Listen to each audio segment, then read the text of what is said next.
रूस यूक्रेन युद्ध का असर वैश्विक अर्थव्यवस्था पर भारी पड़ेगा। यही वजह है कि विकसित देशों के संगठन OECD ने ग्लोबल इकोनॉमी ग्रोथ के अनुमान में भारी कटौती की है। OECD का मानना है कि युद्ध की वजह से ग्लोबल अर्थव्यवस्था को 2.8 लाख करोड़ का नुकसान होगा। संगठन ने 2023 के दौरान वैश्विक अर्थव्यवस्था की ग्रोथ 2.2% रहने का अनुमान लगाया है।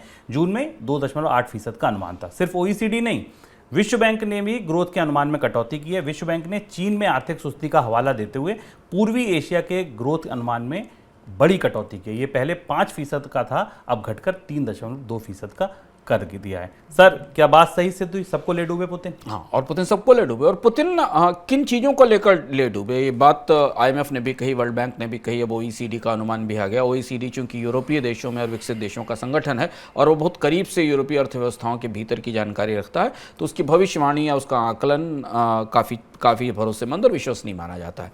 जिस सबसे बड़े जोखिम में पुतिन ने अपने रूस ने यूक्रेन पर हमला करके डाल दिया, वो एनर्जी प्राइसेस थे। और यूरोप की अर्थव्यवस्था शायद मंदी में नहीं धंसती, पर इस युद्ध के कारण दुनिया की सारी अर्थव्यवस्थाओं से ज़्यादा फ्रेजाइल और ज़्यादा कमजोर अर्थव्यवस्था बनकर सामने आई है। OECD ने अपनी इस रिपोर्ट में कहा है कि $2.8 ट्रिलियन का दुनिया की अर्थव्यवस्था को नुकसान होगा। अर्थव्यवस्था का नुकसान तो भारतीय अर्थव्यवस्था को भी हो रहा है। भारत के रुपए की स्थिति देख लीजिए, भारत के GDP की स्थिति देख लीजिए, यहाँ तक कि चीन की अर्थव्यवस्था को देख लीजिए। पर यूरोप में जो एनर्जी क्राइसिस रही है और जो 50% से ज़्यादा गैस की कीमतें बढ़ी हैं, उन्होंने यूरोप की इकोनॉमीज़ को पूरी तरह तहस नहस कर दिया है। यूरोप के देश गैस की आपूर्ति के लिए बेहतर कोशिशों में लगे हुए हैं, लेकिन अर्थव्यवस्थाओं को जो नुकसान होना था वो हो रहा है। OECD ने ही भविष्यवाणी की है कि अगले साल जर्मनी की अर्थव्यवस्था मंदी में पहुंच जाएगी। और जर्मनी यूरोप की सबसे बड़ी अर्थव्यवस्था है। जर्मनी का मंदी में जाने का मतलब है कि यूरोप की बाकी अर्थव्यवस्थाओं के मंदी में जाने में देर नहीं लगेगी।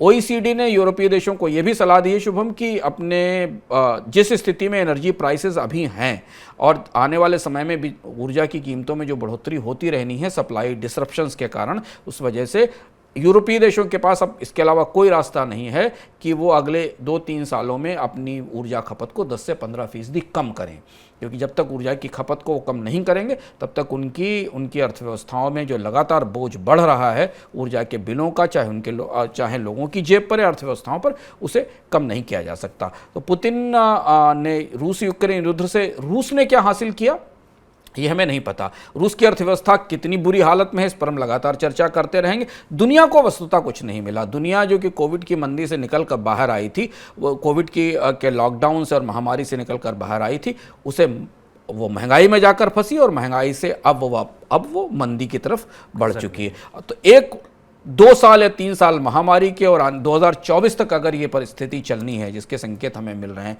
तो 2 साल महामारी के और 2 साल मंदी के, 5 साल दुनिया के पूरी तरह इसी संघर्ष से उबरने में लग जाएंगे। और 5 साल किसी भी दुनिया की अर्थव्यवस्था के लिए, देशों के लिए बहुत कीमती होते हैं। बिल्कुल सर, यूरोप में OECD ने कर संकट की भी आशंका जताई है। ये कितनी गहरी आशंका है? यूरोप दूसरी और मुश्किल में फंस रहा है। यूरोपीय अर्थव्यवस्थाओं में सबसे बड़ी मुसीबत यह है कि यूरोपीय अर्थव्यवस्थाएं अब बड़े पैमाने पर बॉन्ड की बोरिंग करती हैं, क्योंकि सोशल सिक्योरिटीज़ के खर्चे बहुत ज़्यादा हैं, वहाँ लोगों को बहुत सारी सुविधाएं दी जाती। अब यूरोप एक ऐसी अंधी सुरंग में जाकर फंस गया है जहाँ महंगाई नियंत्रित करने के लिए उन्हें ब्याज दरें बढ़ाना जरूरी है और अपने सब्सिडी के कार्यक्रमों को चलाए रखने के लिए और ज़्यादा कर्ज लेना ज़रूरी है।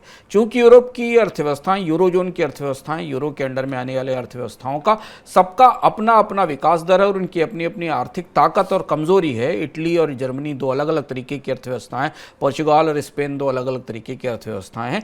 इन्हें अब आने वाले समय में और ज़्यादा बोरोइंग्स करनी पड़ेंगी और वो महंगी दरों पर करनी पड़ेंगी, क्योंकि एक तरफ इनके सेंट्रल बैंक ब्याज दरें बढ़ाएंगे और दूसरी तरफ इनकी सरकारें और ज़्यादा कर्ज लेकर आएंगी। यही हमने ब्रिटेन में कल देखा। जब ब्रिटेन में टैक्स की कमी की गई तो बाजार ने उस टैक्स की कमी पर उत्साहित नहीं हुआ। उसे दिखाई पड़ा कि इस टैक्स की कमी से जो सरकार को रेवेन्यू में लॉस होगा, उसके लिए वो जो बोरोइंग करने जाएगी वो रिकॉर्ड रेट पर होगी, रिकॉर्ड कर्ज रेट पर होगी। भारत में ये परिस्थिति हम काफ़ी समय से देखते हैं कि एक तरफ RBI कर्ज ब्याज दर बढ़ाता है, दूसरी तरफ सरकार की बोरोइंग्स बढ़ती। तो यूरोप की अर्थव्यवस्थाओं में कर्ज संकट की जो संकेत OECD की रिपोर्ट से मिल रहा है वो इसी बात पर आधारित है कि यूरोपीय अर्थव्यवस्थाओं को या तो महंगाई के साथ जीना पड़ेगा या ब्याज दरें बढ़ाकर महंगे कर्ज के साथ जीना पड़ेगा।